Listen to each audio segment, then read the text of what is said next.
Bismillahirrahmanirrahim. Assalamualaikum warahmatullahi taala wabarakatuh.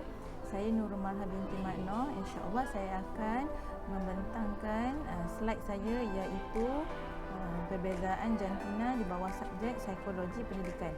Sebelum itu saya ingin ucapkan ribuan terima kasih kepada Dr. Sirajuddin bin Safwan kerana memberikan saya peluang untuk membentangkan tajuk perbezaan jantina.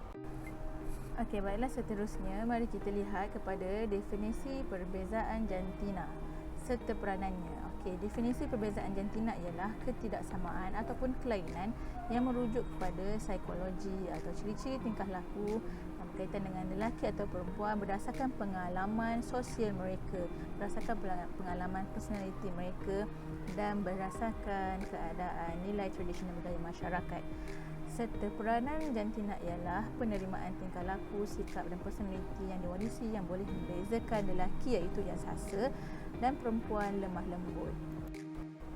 Okey, baiklah, seterusnya saya akan menerangkan tentang penentuan jantina manusia berlaku melalui ovum daripada ibu dan sperma daripada bapa. Ovum daripada ibu menghasilkan XX iaitu kromosom seks, dan sperma daripada bapa menghasilkan XY iaitu kromosom seks bapa.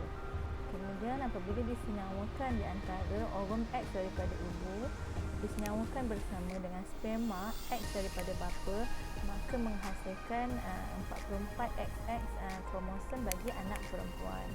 Dan sekiranya ovum X daripada ibu disenyawakan bersama sperma Y daripada bapa, maka kemungkinan anak lelaki akan boleh ditentukan. Dan ini semua adalah kemungkinan. Dan Al-Quran juga ada mengatakan tentang bagaimana penentuan jantina berlaku dari bila mana Allah berfirman, dialah Allah yang menciptakan manusia secara berpasangan lelaki dan perempuan, dan terjadinya setitis air mani apabila dipancarkan ke dalam rahim perempuan.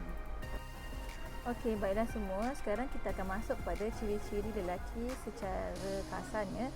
Okey, secara menyeluruhnya, ciri-ciri lelaki membawa ciri maskulin. Okey, lelaki juga membawa ciri-ciri berani serta agresif. Mereka juga lebih aktif dan rasional dalam membuat keputusan, dan mereka juga bercirikan dengan egois. Dan secara umumnya, ciri-ciri wanita lebih bersifat feminin. Dan antara ciri-ciri umum wanita ialah wanita lebih pemalu, mereka lebih penyayang, mereka lebih bersikap lemah lembut, mereka juga beremosi dalam membuat keputusan, dan mereka juga lebih matang daripada lelaki. Kerana apa? Kerana perempuan diciptakan sampai tempoh baligh iaitu dewasa lebih 2 tahun daripada lelaki. Okey, baiklah, sekarang saya akan menerangkan tentang bagaimana saya ingin kaitkan perbezaan jantina dengan teori kecerdasan pelbagai Gardner. Sebelum kita masuk kepada perbezaan jantina dalam teori kecerdasan pelbagai Gardner, saya ingin menerangkan sedikit tentang siapakah itu Howard Gardner. Okey, yang mencetuskan idea tentang teori kecerdasan pelbagai. Okey, teori kecerdasan pelbagai dicetuskan oleh seorang ahli psikologi daripada Universiti Harvard, iaitu Howard Gardner. Teori ini menerangkan tentang bagaimana kecerdasan pelbagai perlu diseimbangi dengan kecerdasan dan kemampuan intelektual. Bermakna seseorang itu melalui teori Gardner, dia berpendapat bahawa seseorang itu tidak semestinya memiliki kemampuan intelektual sahaja, bahkan mereka perlu seimbang dari pelbagai aspek kecerdasan, seperti mana yang dicetuskan oleh Howard Gardner melalui multiple intelligence, termasuklah aspek kecerdasan muzik, kecerdasan interpersonal, kecerdasan spatial visual, linguistik, kinestetik tubuh badan, visual, dan seterusnya, naturalistik. Okey, baik, sekarang kita masuk kepada perbezaan jantina mengikut teori kecerdasan pelbagai Gardner. Okey, baiklah, yang pertama, Teori kecerdasan pelbagai dari sudut kecerdasan linguistik verbal. Menurut McCoby dan Jacqueline, kecerdasan lisan murid perempuan lebih baik daripada murid lelaki manakala murid lelaki lebih baik daripada lebih dari kecerdasan ruang. Okey, seterusnya ialah konsep kecerdasan visuospatial. Hasil dapatan yang saya dapat kajian Scambert menyatakan perempuan kurang kecenderungan untuk menggunakan teknologi maklumat dan komunikasi berbanding lelaki yang lebih kompeten dalam ICT. Kalau kita dapat kita lihat sekarang ni pun dari segi laman web, dari segi permainan game apa semua didominankan oleh lelaki. Okey, next ialah kecerdasan logik matematik. Okey, apa yang saya dapat daripada penyelidikan, pencapaian matematik di sekolah, di universiti lebih menyelah kepada pelajar perempuan. Akan tetapi apabila kita tengok secara praktikalnya, dari sudut sektor kejuruteraan, perkembangan wanita lebih rendah daripada lelaki. Okey, seterusnya ialah kecerdasan tubuh kinestetik. Okey, daripada Simonson dan Rostov berkata, kanak-kanak prasekolah perempuan lebih seimbang statik dan dinamik. Kalau kita tengok ahli-ahli gimnastik, kebanyakannya adalah perempuan.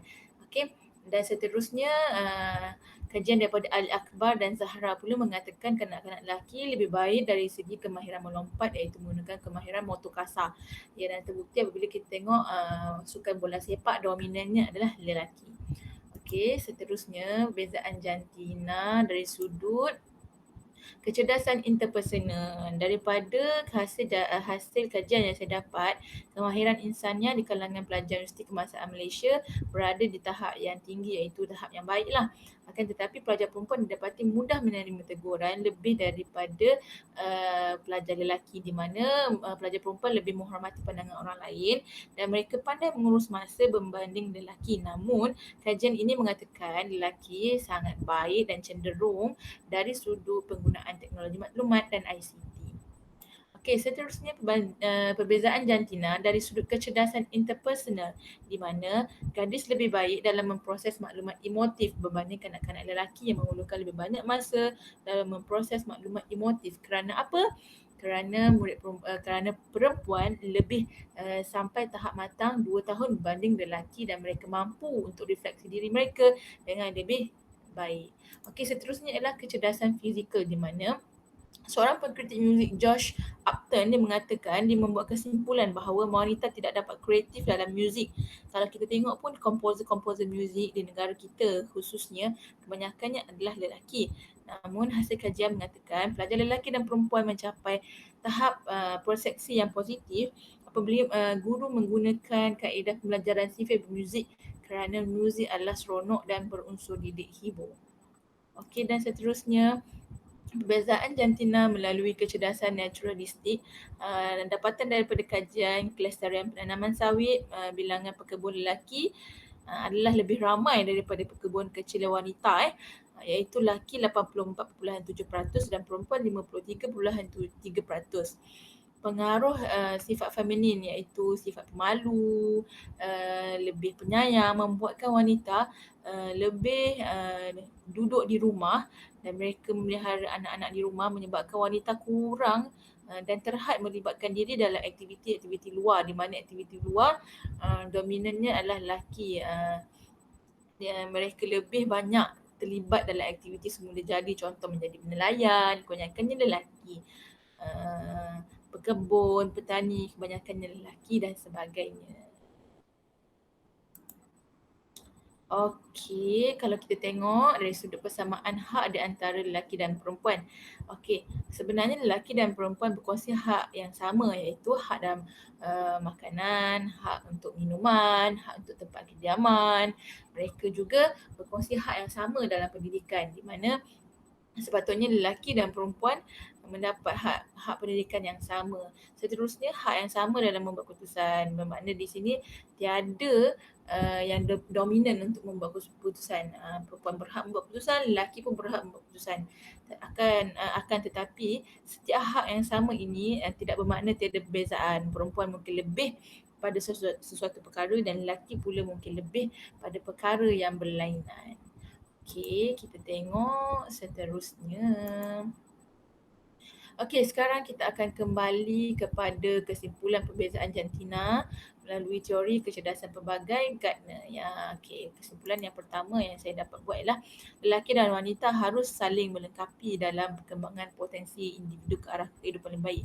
Ya, betul. Kesimpulan ini yang saya telah buat ialah lelaki dan wanita memang diciptakan untuk saling lengkap melengkapi. Sekiranya lelaki dan wanita tidak orang kata bekerjasama untuk melengkapi, maka kehidupan kita akan berkucak-kacir lah. Okey, yang kedua, lelaki dan wanita seharusnya menerima hakikat diri sendiri dan perbezaan masing-masing. Dan saya rasa kesimpulan yang saya dapat ini ialah memang betul kerana lelaki sepatutnya menerima bahawa mereka diciptakan dengan keistimewaan mereka sendiri dan wanita diciptakan dengan keistimewaan diri wanita itu sendiri. Okey, dan yang ketiga, sifat penghargaan antara lelaki dan wanita perlu supaya masa depan yang cerah dapat dinikmati. Kesimpulan yang ketiga ini ialah kita kena menghargai, kita kena menghormati sesama lelaki dan wanita. Hak wanita kita kena hormat dan hak lelaki kita kena hormat supaya tiada perkara-perkara yang melampaui batas. Supaya apa? Supaya kita dapat mengharungi kehidupan yang akan datang yang lebih baik. Okey, dan seterusnya kesimpulan seterusnya kerjasama antara lelaki dan wanita sangat penting dalam membentuk perpaduan masyarakat, negara dan seterusnya ke peringkat global. Baiklah, sekian sahaja dari saya. Terima kasih kerana sudi mendengar pembentangan tentang perbezaan jantina. Semoga kita mendapat manfaat bersama-sama. Sekian, terima kasih. Bye. Assalamualaikum.